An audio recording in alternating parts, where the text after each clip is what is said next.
in the country. So Costco VP, Gary Costco, came to my class and was talking about creating the coffee network that a Rwandan coffee that they're buying for their specialty coffee at Costco. And it wasn't just about cooperatives, so that was a large part of what was the issue of how they pay back the communities. It was also about working with the Rwandan government to try to create infrastructure, to try to create national regulation.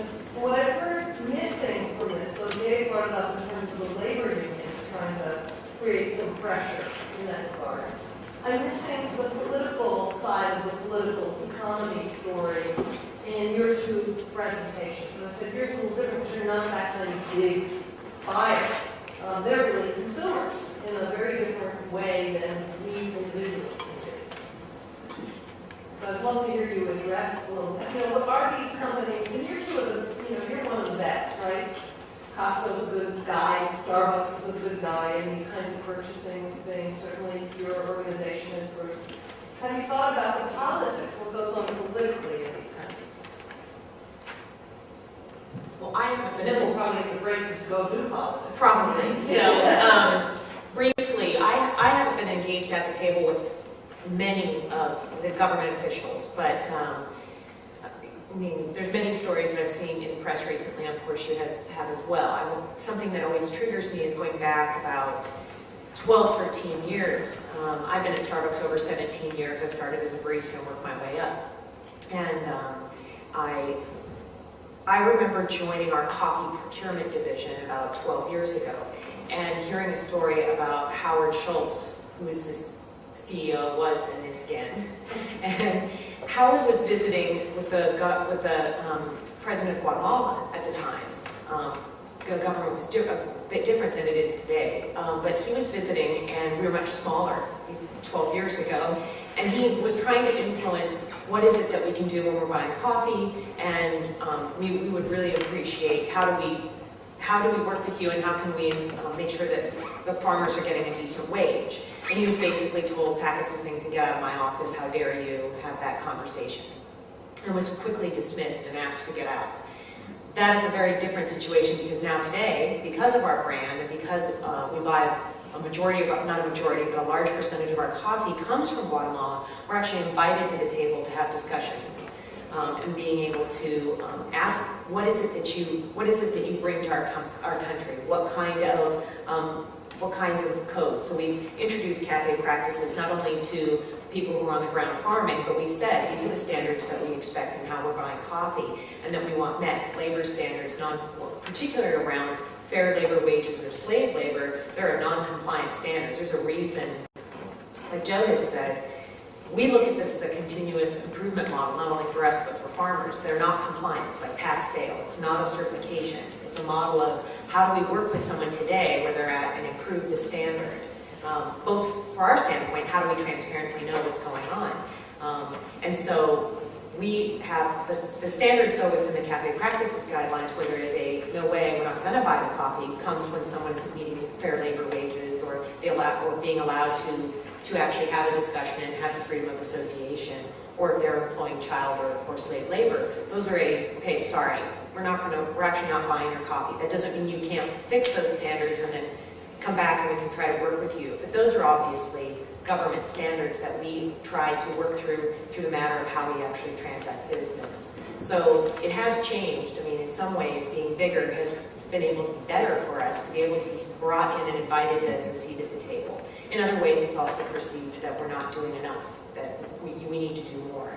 And for perspective, we're 2% of the world's supply. We buy 2% of the world's supply of coffee.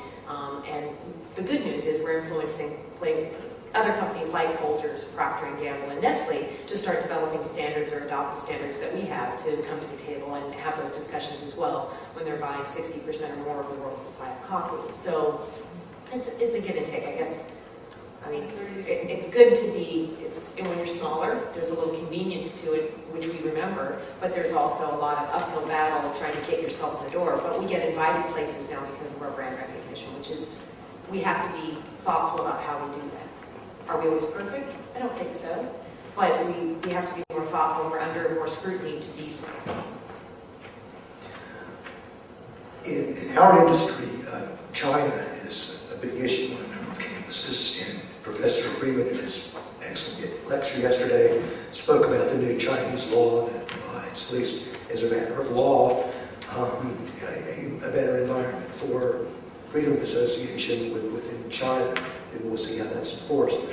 There's one main university that has taken a position historically that licensees cannot source product in China. I mean, if the climate is not there now for our labor code standards to be met, then we're just not even going to allow production to take place in there. And so we have been relying on licensees, and in many instances, and it's not solely as a result of collegiate pressure, and other institutions have really joined that drumbeat to stay away from China. Many feel that we need to be there to have a voice in this. But through licensees, a number of our licensees have been successful in making progress. A lot of work to be done, but as part of looking at schools that are looking at the China issue, we did a research questionnaire to all of our licensees and really found that there's certainly no present intent for companies to stop or to do any less business in China. In fact, a number of our licensees are ensconced in China. They've been there for 5, 10 years or longer, and very few, if any, licensees indicated that they're planning to go anywhere else. And so for us, that's a huge issue because it presents challenges, yet it is where the manufacturing actually is taking place. And I know Scott's spent time in China recently addressing issues from WRC's perspective.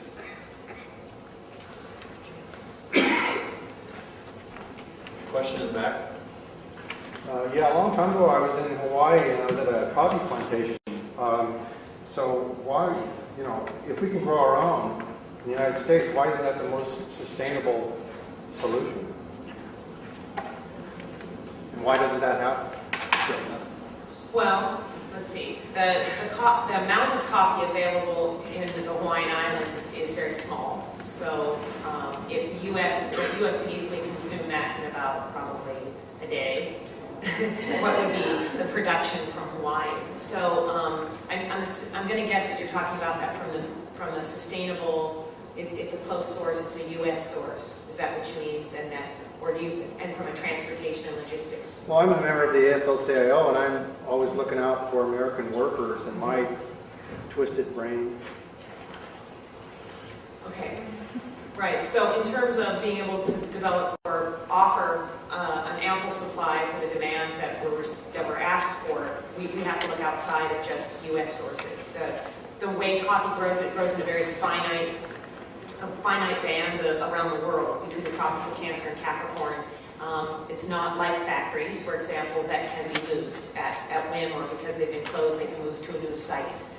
With coffee, there's only, and with cocoa and other agricultural products, there's only a finite amount of land that can actually be available for production of a said product. And so for coffee, particularly specialty coffee, that is the kind that we buy, it has to be at 1,500 meters or higher in really tropical areas.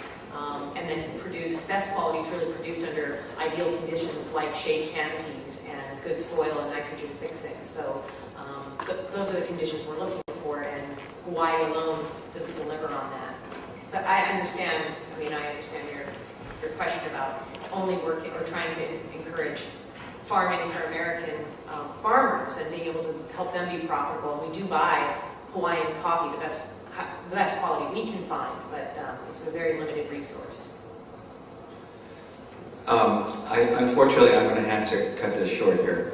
This has been a great discussion, but we do have people who want to go to the caucuses, and we're going to have to move on here. So let's thank our panelists.